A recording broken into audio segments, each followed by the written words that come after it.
Hello hello होते ना आवाज होते हॅलो. आज या ठिकाणी सत्यभामा इंग्लिश मीडियम स्कूलचा 11वं स्नेहसंमेलन पार पडत असताना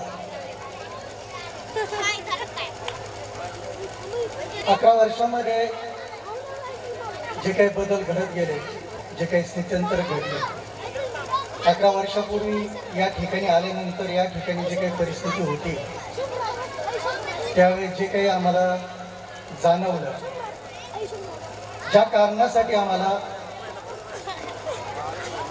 पाथरवाला सोडून शिक्षणासाठी इतरत्र जावं लागलं, त्या कारणासाठी आपल्या लहान भावांना कुठेही जावं लागू नये,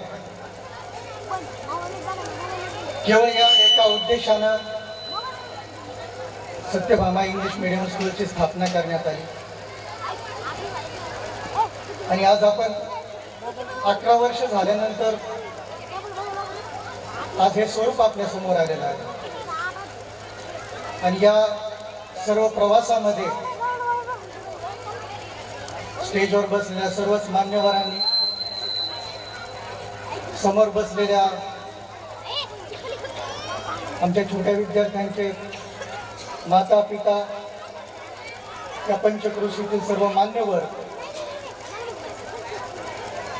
खरं माझं वारंवार येणं होत नाही, हा सगळ्या व्याप महेश आणि अपेक्षा सांभाळतात. आणि त्यांच्याशी चर्चा होत असताना आपण सर्व मंडळी जे काही सहकार्य या ठिकाणी करतात त्या सगळ्यांचं सुतोवाच नेहमी होत असतं. आणि यासाठी मी आपल्या सर्वांचा कायमच ऋणी राहील. आपण याबरोबरच शेवगावमध्ये हॉस्पिटलचा एक मोठा प्रोजेक्ट हातामध्ये घेतलेला आहे, जो कदाचित 1 वर्षामध्ये मूर्त स्वरूपामध्ये येईल. की ज्या ठिकाणी ग्रामीण भागातून आलेलं कोणतंही पेशंट उपचाराविना, पैशाविना परत जाणार नाही, अशा प्रकारचं ज्या ठिकाणी स्त्रीरोग तज्ञ असतील.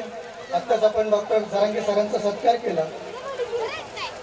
जरांगे सर लोकमान्य हॉस्पिटल या ठिकाणी स्त्रीरोग तज्ञ म्हणून सर्व प्रकारच्या शस्त्रक्रिया, त्यामध्ये मग सीझर असेल, बिनटाक्याच्या शस्त्रक्रिया असतील, पिशवीच्या शस्त्रक्रिया असतील, नॉर्मल डिलिव्हरी असतील, या सर्व प्रकारच्या शस्त्रक्रिया त्या ठिकाणी करतात.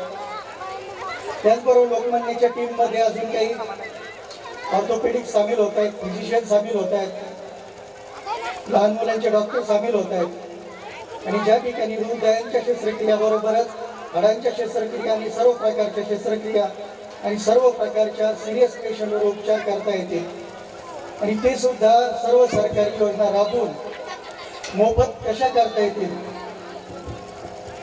हा सर्व प्रयत्न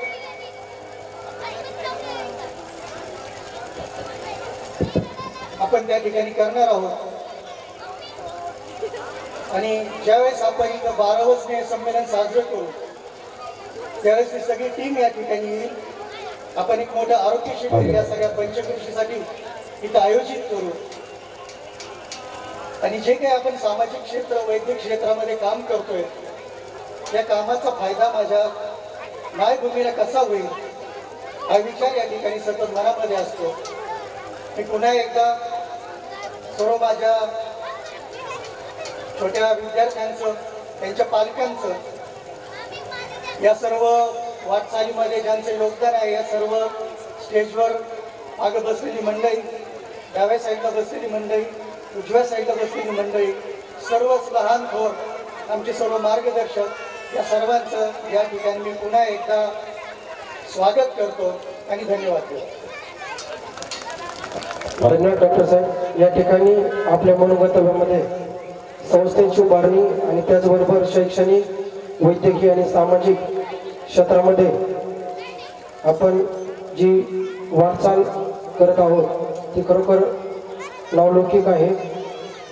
सरांनी सांगितलं की जसं ग्रामीण भागामध्ये या ठिकाणी शैक्षणिक संस्थेची गरज होती, 2015 मध्ये आम्ही स्कूल चालू केलं. आज 11 वर्ष पूर्ण होत आहेत. बरेच